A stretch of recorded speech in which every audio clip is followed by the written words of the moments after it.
Welcome in look and learn classes. आज हम पढ़ने वाले हैं डाल्टन की एटॉमिक थ्योरी।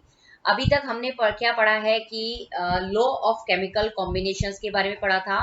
जो लॉ ऑफ केमिकल कॉम्बिनेशंस जो होते हैं उसके अंदर हमने दो लॉ पढ़े थे। एक पढ़ा था laws of conservation of mass and दूसरा लॉ था लॉ ऑफ डेफिनेट प्रोपोर्शंस का मास। ओके, मतलब वो जो साइंटिस्ट थे उन्होंने मतलब ये लॉ ऑफ केमिकल कॉम्बिनेशंस का मतलब ये लॉ बना तो दिए थे, लेकिन वो उनको मतलब एक्सपेरिमेंटली उनको एक्सप्लेन नहीं कर पाए थे। ओके, फिर उसके बाद में लॉ ऑफ केमिकल कॉम्बिनेशंस के बाद में डाल्टन ने क्या दिया था, एटॉमिक थ्योरी दी थी। Okay, according to Dalton's atomic theory all matter whether an element a compound और a mixture is composed of small particles called atom.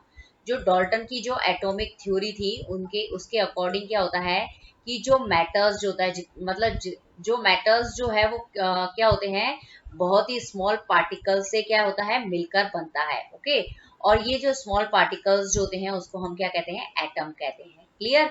अब सबसे पहले यदि आपको ये पता नहीं है कि मैटर क्या होता है तो ये आपके चैप्टर 1 और 2 के अंदर भी बताया गया है। फिर मैं आपको यहाँ पे बता देती हूँ कि मैटर वो मतलब हमारे चारों तरफ वो सभी चीजें जिसका क्या होता है, मास होता है और जो क्या करती है, स्पेस ऑक्यूपाइड करती हैं।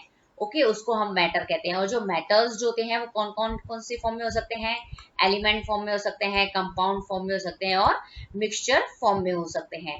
ओके, तो मतलब जो मैटर्स जो होता है वो क्या होते हैं, किससे मिलकर बनता है, स्मॉल पार्टिकल से मिलकर बनता है। और स्मॉल पार्टिकल्स को डाल्टन ने क्या कहा था, एटम्स कहा था। Okay, the postulates of this theory में बी स्टार्टेड एज फॉलोज। मतलब इस ये जो थ्योरी जो है उसके क्या है, ये फॉलोइंग जो है वो क्या है, मतलब पोस्टुलेट्स हैं। ओके, उनके ये स्टेटमेंट्स हैं, उनकी ये धारणाएं थी। ओके, उन्होंने मतलब उनका ये इमेजिनेशन था।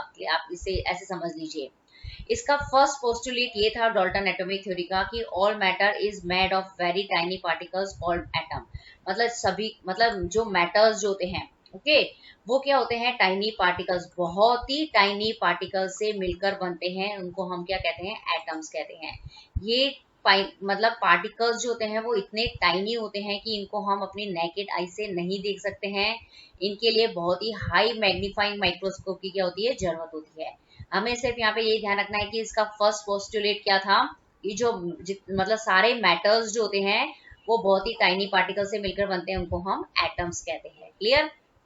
Atoms are indivisible particles which cannot be created or destroyed in a chemical reaction। जो atoms जो होते हैं वो indivisible particles होते हैं। ओके, जो atoms जो होगा वो किससे मिलकर बनता है, इलेक्ट्रॉन, प्रोटॉन और न्यूट्रॉन से मिलकर बनता है।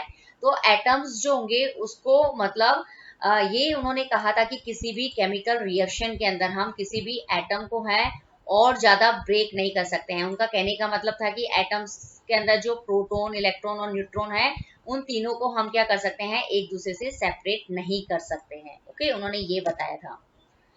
तीसरा उनका पोस्टुलेट था कि atoms of a given element are identical in mass and chemical properties. उन्होंने बोला था कि यदि आप एक ही एलिमेंट लेते हैं सपोज और उसके एटम्स के बारे में मतलब बोलते हैं तो उसके जितने भी एक ही एलिमेंट के जितने भी एटम्स होंगे वो क्या होंगे, मतलब उनका जो मास जो होगा वो क्या होगा, एक जैसा ही होगा।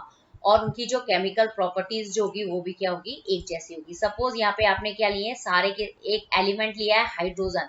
इस हाइड्रोजन का ये क्या आपने लिया है, ये इस हाइड्रोजन का जो एटम जो है उसमें ये हाइड्रोजन एलिमेंट का एटम है। ओके, ये इसको आप हाइड्रोजन एटम भी बोल सकते हैं, सिंपल। तो ये जो हाइड्रोजन एटम्स जो होंगे वो सारे हाइड्रोजन एटम में क्या होगा कि एक क्या होगा, प्रोटॉन होगा और एक ही इलेक्ट्रॉन होगा, जितने भी हाइड्रोजन एटम होंगे। इसी तरीके से यदि आप एक ऑक्सीजन एटम की बात कर रहे हैं तो उन सभी ऑक्सीजन एटम के अंदर क्या होंगे, 8 प्रोटॉन होंगे, 8 न्यूट्रॉन होंगे और 8 इलेक्ट्रॉन्स होंगे। तो इस तरीके से ये बताया गया कि आप एक ही एलिमेंट के एटम की बात करेंगे तो वो सब सिमिलर होंगे, और यदि वो सिमिलर होंगे तो उनका जो मास होगा वो भी क्या होगा, इक्वल होगा। और उनकी मतलब मतलब उनकी जो केमिकल प्रॉपर्टीज जो होगी वो भी क्या होगी, सेम होगी सभी की।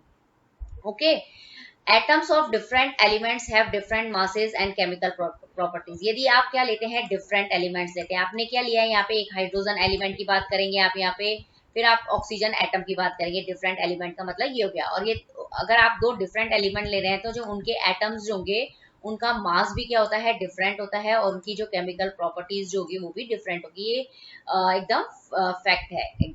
ओके, तो हमने क्या लिया है यहाँ पे, डिफरेंट एलिमेंट के फॉर्म में एक हाइड्रोजन का लिया है, एक ऑक्सीजन का लिया है। तो इनका जो हाइड्रोजन का जो मास होता है वो होता है 1। कितना होता है, 1। यदि उसके अंदर 1 प्रोटॉन है तो उसका जो मास जो होगा वो भी कितना होगा। यहाँ पे ये जो हाइड्रोजन एटम के अंदर ये जो मतलब इसका जो मास होता है वो 1 होता है, और ऑक्सीजन एटम्स जो होते हैं उसका मास जो होता है वो 16 होता है। ओके, अब इसके अंदर ये हो गया कि इनके डिफरेंट मास होते हैं। ओके, अब दूसरा ये बोला कि इनकी केमिकल प्रॉपर्टीज जो होती है वो डिफरेंट होती है। यदि इनका एटॉमिक मतलब इनके अंदर यदि प्रोटॉन, जैसे सपोज हाइड्रोजन के अंदर कितने हैं, 1 इलेक्ट्रॉन होता है, और इसके अंदर कितने इलेक्ट्रॉन्स है, 8 इलेक्ट्रॉन्स है ऑक्सीजन के अंदर। तो इनकी जो केमिकल प्रॉपर्टीज जो होती है वो भी इनके मतलब इलेक्ट्रॉन और प्रोटॉन के ऊपर डिपेंड करती है। यदि दो एलिमेंट के अंदर प्रोटॉन और इलेक्ट्रॉन का नंबर अगर डिफरेंट होगा तो उनकी जो केमिकल प्रॉपर्टीज जो होगी वो भी क्या होगी, डिफरेंट होगी। ओके, अब हमारा फिफ्थ पोस्टुलेट, ये डॉल्टन का फिफ्थ पोस्टुलेट ये था कि atoms combine in the ratio of small whole number to form compound. मतलब क्या होता है कि एटम, डॉल्टन के अकॉर्डिंग क्या था कि जब भी कंपाउंड बनेगा तो उसके अंदर एटम्स जो होंगे वो क्या होंगे, एक दूसरे से कंबाइन तो होंगे, लेकिन वो कैसे होंगे, मतलब होल नंबर के अंदर क्या होंगे, होल नंबर के रेशियो के अंदर क्या होंगे, कंबाइन होंगे। कभी भी ऐसा नहीं होगा कि मतलब हाफ हाइड्रोजन एटम्स जो है वो कंबाइंड हो रहा है, ऐसा नहीं होगा। ओके, मतलब पूरा का पूरा एक एटम्स जो होगा, एक मतलब होल नंबर के अंदर ये एटम्स जो होंगे वो एक दूसरे से कंबाइंड होकर क्या बनाएंगे, कंपाउंड बनाएंगे। तो आप यहाँ देखेंगे कि ये इस मतलब ये जो इसके अंदर क्या, इस केमिकल रिएक्शन के अंदर क्या बन रहा है, वाटर का एक मॉलिक्यूल्स बन रहा है। ओके, तो इसके अंदर क्या है कि 2 हाइड्रोजन के एटम और एक ऑक्सीजन का एटम्स जो है वो आपस में कंबाइन हो रहे हैं। वो भी ये दोनों एटम्स जो है वो होल नंबर के अंदर कंबाइंड हो रहे हैं, मतलब दो भी एक पूरा होल नंबर है, और यदि आप एक ऑक्सीजन का एटम लेते हैं वो भी पूरा का पूरा क्या है, होल एटम है। तो दो होल नंबर है, सॉरी, तो 2 हाइड्रोजन एटम और एक ऑक्सीजन एटम मिलके क्या बनाते हैं, वाटर का एक मॉलिक्यूल्स बनाते हैं। तो यही बताया गया है कि हमेशा होल नंबर का मतलब होता है कि होल नंबर क्या होते हैं, 0 1 2 3 4 5। ओके, ये होते हैं होल नंबर। क्लियर, तो कभी भी ऐसा नहीं होगा कि हाफ एटम्स जो है मतलब या 1.5 एटम्स जो होते हैं वो मतलब क्या हो रहे हैं, मतलब कंबाइंड हो रहा है, क्योंकि कभी भी जो एटम्स जो होते हैं वो डेसिमल फॉर्म या ऐसी फॉर्म में नहीं होते हैं, वो हमेशा होल नंबर के अंदर ही उनका जो एटॉमिक नंबर होता है वो होता है। तो इस पिक्चर्स में ये 2 हाइड्रोजन एटम और ये ऑक्सीजन एटम्स जो है वो क्या मिलके बना रहे हैं, एक कंपाउंड बना रहे हैं। ओके, तो ये इसके अंदर ये फिफ्थ पोस्टुलेट में ये समझाया गया है। अब इसका 6th पोस्टुलेट ये था कि the relative number and kinds of atom are constant in a given compound. मतलब इसके अंदर क्या बना था कि मतलब जैसे हाइड्रोजन और ऑक्सीजन ने रिएक्शन करके क्या बनाया था, वाटर का एक मॉलिक्यूल्स बनाया था। तो जब भी वाटर का मॉलिक्यूल्स जो बनेगा उसके अंदर क्या होंगे कि जो एटम का जो नंबर होता है और उसका जो टाइप जो होता है, मतलब जिस तरह के एटम्स जो होते हैं वो केमिकल रिएक्शन में पार्टिसिपेट करते हैं, वही एटम्स जो होते हैं वो मतलब केमिकल रिएक्शन के बाद जो कंपाउंड बनता है उसके अंदर हमें देखने को मिलते हैं। सपोज ये जो है कंपाउंड कैसे बना है, हाइड्रोजन और ऑक्सीजन से मिलकर बना है। तो इस मतलब इसके अंदर क्या हुआ कि 2 हाइड्रोजन और एक ऑक्सीजन जो है वो मिलकर क्या बना रही है, वाटर का एक मॉलिक्यूल्स बना रही है। तो मतलब ये कहने का ये मतलब है कि मतलब हमेशा जो कंपाउंड बनेगा उसके अंदर क्या होंगे कि जो रेशियो जो होगा, मतलब ये जो क्या है कि this is a water molecule, ये पिक्चर्स किसका, वाटर मॉलिक्यूल का। इसके अंदर हमेशा क्या होगा कि जो वाटर मॉलिक्यूल्स होगा उसके अंदर हाइड्रोजन के कितने एटम प्रेजेंट होंगे, उसके अंदर हमेशा 2 एटम होंगे, और ऑक्सीजन का एक एटम्स जो होगा वो प्रेजेंट होगा। तो मतलब इसके अंदर ये बताया गया है कि मतलब हमेशा जो कोई भी कंपाउंड बनेगा उसके अंदर जो एलिमेंट्स जो एटम्स जो पार्टिसिपेट करते हैं उनका जो रेशियो जो होगा वो क्या होगा, फिक्स होगा। और ये जो लॉ है वो किसको शो करता है, लॉ ऑफ डेफिनेट प्रोपोर्शंस को भी शो करता है। क्लियर, ये जो पिक्चर्स जो है वो डाल्टन एटॉमिक थ्योरी को डिस्क्राइब करती है, पोस्टुलेट्स को बताती है उनके। और मतलब ये जो डाल्टन की जो एटॉमिक थ्योरी थी वो आई थी लॉ ऑफ केमिकल कॉम्बिनेशन के बाद में। तो आपको पता होना चाहिए कि लॉ ऑफ केमिकल कॉम्बिनेशंस क्या होते हैं। लॉ ऑफ केमिकल कॉम्बिनेशंस 2 तरह के होते हैं।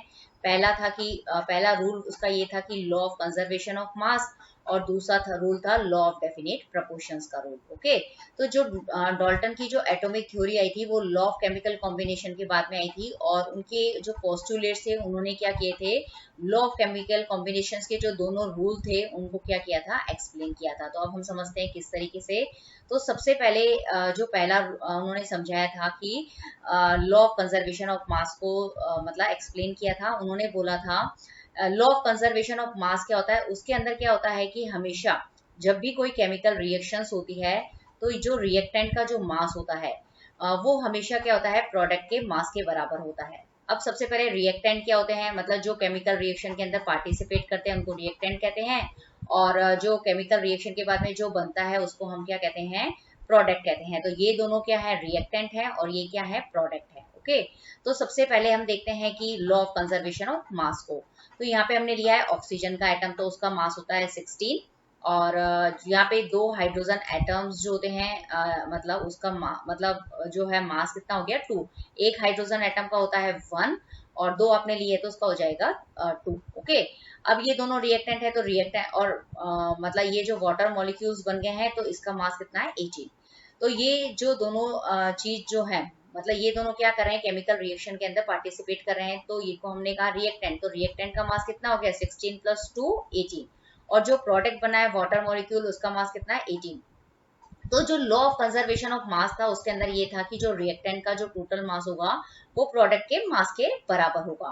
तो ये था लॉ। तो उन्होंने डाल्टन की एटॉमिक थ्योरी का कौन सा पोस्टुलेट था जिसने इसको एक्सप्लेन किया था, उन्होंने बताया था कि कोई भी केमिकल रिएक्शन के अंदर क्या होते हैं कि जो एटम्स जो होते हैं वो क्या होते हैं, ना तो डिस्ट्रॉय होते हैं और ना ही क्या होते हैं मतलब क्रिएटेड होते हैं। इसकी वजह से ही क्या होता है कि रिएक्शन से पहले क्या होता है कि जो रिएक्टेंट का जो मास होगा वो क्या होगा, प्रोडक्ट के जो मास के क्या होगा, इक्वल होगा, इसकी वजह से। तो ये डाल्टन का जो स्टेटमेंट था ना कि एटम्स मतलब atoms are neither be created और नॉट बी डिस्ट्रॉय, तो ये मतलब किस रूल को मतलब एक्सप्लेन करता है, लॉ ऑफ कंजर्वेशन ऑफ मास को। ओके, अब दूसरा रूल उन्होंने बताया था कि लॉ ऑफ डेफिनेट प्रोपोर्शंस को एक्सप्लेन किया था। तो सबसे पहले हम लॉ ऑफ डेफिनेट प्रोपोर्शंस को समझ लेते हैं। लॉ ऑफ डेफिनेट प्रोपोर्शंस के अंदर क्या होगा कि जब भी कोई कंपाउंड बनेगा तो उसके अंदर क्या होंगे, जो एलिमेंट जो पार्टिसिपेट करेंगे ना उनका जो रेशियो होगा वो फिक्स होगा। मतलब ये दोनों एलिमेंट जो होंगे वो पार्टिसिपेट करें, ऑक्सीजन और हाइड्रोजन, तो हमेशा क्या होगा कि इनका मतलब ये जो होगी